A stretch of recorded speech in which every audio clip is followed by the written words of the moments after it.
Hold up, hold up, hold up. It's that boy DeezyUpNext. Don't give a damn. He cooler than a fan. Walking real tall. Some say he's a man. Give it to you, man. But what's going on, Deezy? What's What's that? popping, man? You on Changeofplanz right now, man. We were supposed to do this with like what, a year ago, 2 years ago? Man, we been like probably about 3 years really. Man, what's been popping, bro? I've been cooling, big brother. Shit, moving around really. Started moving around a lot more now.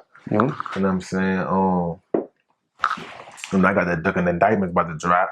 Okay. You know what I'm saying? Yes, that's about to be Roy finna touch the streets right now. You know what I'm saying? You know that what nigga been doing, Duck and Indictments. You know what I mean? You know the phase on the motherfucking hunt right now. They sweeping everything. Man, who you telling? Who you telling? But before we get off in that, man, Right. New Orleans, that's where it started, right? That's where it started. Man, let's talk about that.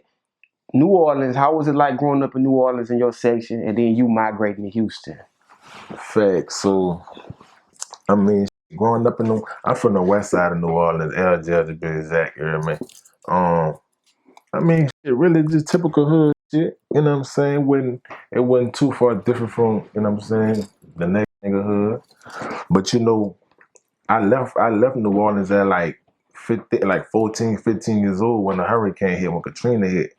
So from that time, nigga was in Houston. So I kind of was like half and half type shit, you know what I mean? But yeah, you know, that's the whole team. Straight up, man. So you say you on the west side? Yeah, I'm from the west side of New Orleans, LJS, West Bank. What was going on during that time you growing up? Who was popping on that end? During that time, I ain't gonna lie, I came up in the era where nigga was like robbing a pizza man and a cab man and shit. Like, No. just nigga on the block board, nigga call a pizza man, run down on him, or other, you know what I'm saying, cab drivers and shit. Like, you know what I mean? That's kind of how it is now in Houston. In some spots, like the pizza man won't even go in certain places, but you know, nigga been doing that shit since like a 2003, God damn. 2 type shit, you hear me? But that type of shit, you hear me? Dang. So back then, I mean, I can only imagine. This before Katrina. So you saying 03, 02? Yeah, this was like before Katrina, like. So you was around when Soulja Slim was alive, like him having his reign in the city. Yeah, I was definitely around. Yeah, I think I was in middle school. I was in middle school gearing up. Yeah, I had just hit middle school, matter of fact. Mm-hmm. Yep. My brother was a big Soulja fan. That's all I used to bump. So it was like, even with the Hot Boys, that nigga was a major Hot Boy fan. So I became a fan of the Hot Boys and Soulja Slim just by basically being drilled in my head from that nigga, you hear me?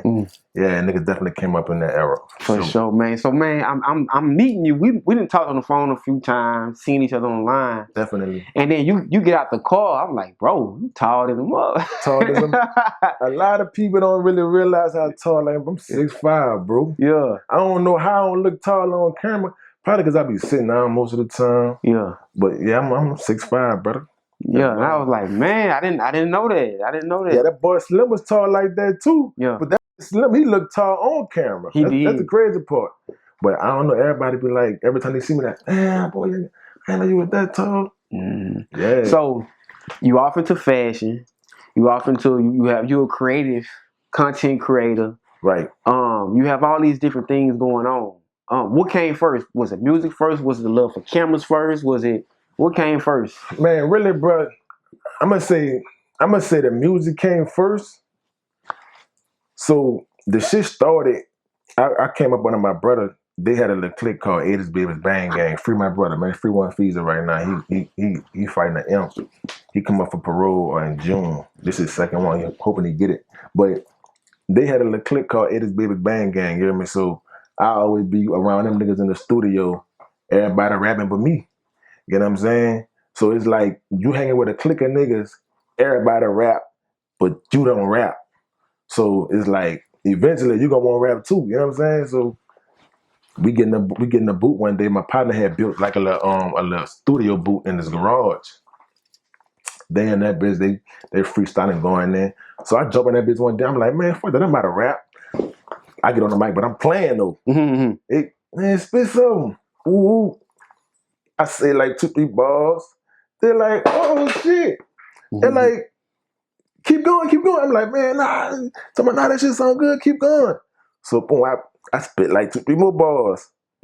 And nigga said, bitch, you know how to rap, bitch. And from that, it was up. Like, just going in that bitch every day with them niggas, you know what I'm saying? Making music in the garage, like, that shit became a passion. And then my brother, One Feezy, that was really his passion for real. Like, that nigga, that was really like Slim, bro, on that rap shit. But that nigga raw as the f.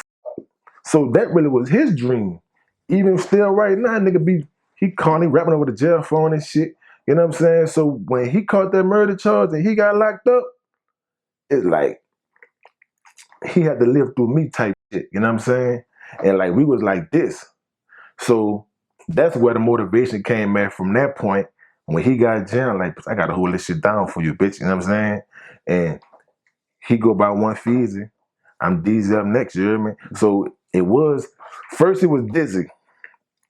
My partner was calling me Dizzy. And then when I started rapping, and like, nigga, they saw a nigga really had flow, he said, you rap like Wayne, but we gonna call you Deezy. And then I just attached Up Next to it, because I got my hands and everything. You hear me? Like you said, media. So that's what came first, the music. You know what I'm saying? Then the motherfucking, I don't know. I'm just saying how the world and the industry moving right now. You know, media is really taking over shit. You know what I'm saying? So I start building my own media platform. We Lit Media. Shout out We Lit Media, man. That's my media platform. So I basically just start trying to make myself be more useful than one when it come to anybody trying to do business with me. So when you come holler at DeezyUpNext, you ain't coming just like, I ain't just on no music shit. Like, I got a whole media platform. I got a podcast. You know what I'm saying? I got a production studio. You can come and shoot your content. I got cameramen on site. They'll get you right. You know what I'm saying? Then I got into, wanted to start my clothing line, Raw Authentic. And I wanted my clothing line to be a representation of who I was. Yes, sir. You know what I'm saying? Authentic. And raw is the fuck. So when you put that raw in front of authentic, you get raw authentic. See what I'm saying? So that's what I got going on right now. But the music definitely became a passion. And my brand is 10-6. Yeah. You know what I'm saying? And I was gonna bring it up. You told me about it, but you a visual representation of you right now. You shining, you taking care of yourself. Right. I know it was hard. I know it wasn't easy, right? Yeah. And I see you shining. I got a diamond test over here, right? Yeah. Go get that. I'm not gonna. On camera, go get that. I know, no. I'm just trying. You can zoom in and all that. Go get that, gangster.